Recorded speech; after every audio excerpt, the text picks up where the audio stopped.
we're ready to epilate.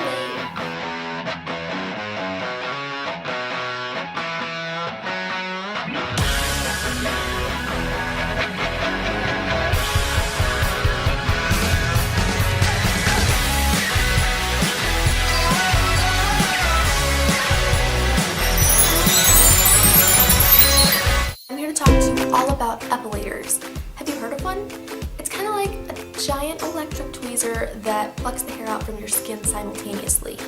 And unlike razors, epilators remove the hair from the root, leaving you smoother for longer. Sound painful much? Not gonna lie, the first time kinda sucks. But after that, you get used to it, and after a few sessions, it kinda feels like waxing your eyebrows. Now, remember, it's up to you whether you want to remove your hair or not, and you're beautiful either way. But for those of you who are interested, girl, hold my hand and I will walk you through the steps. First, picking the right epilator is really important. You want one that's going to give you the smoothest results, right? Epilator Central has reviewed all the most popular ones. Now, before we get to actually showing you how to epilate, you should always epilate at night because it can cause irritation and redness for a short time. So, unless you want to rock the red bumps, you'll want to put some pants on after. The redness will be gone in the morning when you wake up anyway. If it's your first time, take a painkiller 30 minutes before. Or if you're really squeamish, you can use a numbing cream with lidocaine. We'll probably go all Rambo this time. Bring it on! Let's start by trimming the hair.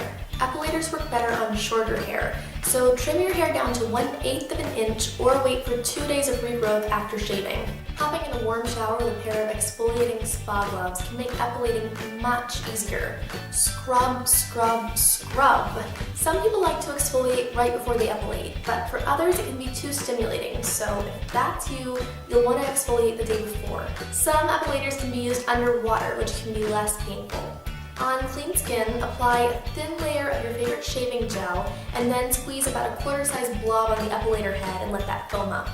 For dry epilation, clean the skin with an antiseptic like witch hazel or 100% tea tree oil to protect against infection.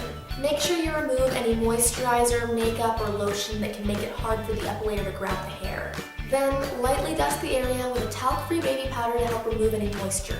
We're ready to epilate. Find a hairy place. Don't start at the ankle because this area can be really sensitive.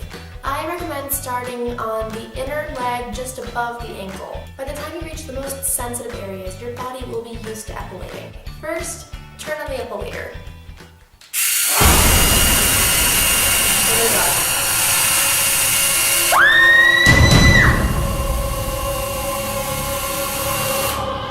Turn off the epilator. It's too late to turn back now. Turn on the epilator again at the lowest setting. Place the epilator 90 degrees to your skin. Start at a place where you don't have hair, just below where the hair grows. You should feel tiny pinpricks as the epilator picks up the hairs. For the best results, take your time. Glide the epilator using slow and steady strokes, and don't go too fast because that's going to break the hair. Also, you don't have to press at all. Pull the skin with one hand as you softly glide against the grain of the epilator in the other hand. Clear small sections like this until you reach your knee. And repeat the same process for the front, back, and sides of the leg. And now, do the dreaded ankle and knee. To epilate the front of your knee, bend your knee and rest it flat on the floor. There are lots of folds here, so this position makes sure that your knee stays nice and tight. Now look all the way around the knee. There are lots of skin folds in the back of the knee too, so you want to make sure that the skin is pulled really tight, otherwise the epilator is going to pinch you. So make sure your leg is as straight as possible. Now it's up to you if you want to stop at the knee or go higher. A lot of times the hair above the knee is lighter than the hair below. In epilating the upper leg, it's very important that the skin is held tight because the skin is looser up there. For a smoother finish, use tweezers to pluck difficult hairs. And when you're done epilating, use witch hazel or an after epilation lotion to calm the skin and get that goddess glow. And now, clean off the epilator. After removing hair, it's important to have a good aftercare routine to prevent nasty ingrown hair. Exfoliate, exfoliate, exfoliate! Wait a day after epilation and apply a chemical exfoliant like Tenskin or PFD Vanish every day after your shower. Hey, you you got through the hardest part. When you first start epilating, you have to do it more frequently. So I recommend epilating once a week or every other day depending on your hair growth. Hair tends to grow in cycles, so it's not all about the skin at the same time. Now, each time you epilate, you'll be building tolerance, and you'll also be epilating less and less hair. After the initial 2 weeks, you'll just have to epilate once a week for maintenance. And over time, you'll experience longer periods of hairlessness. So, there you have it. That's how to epilate.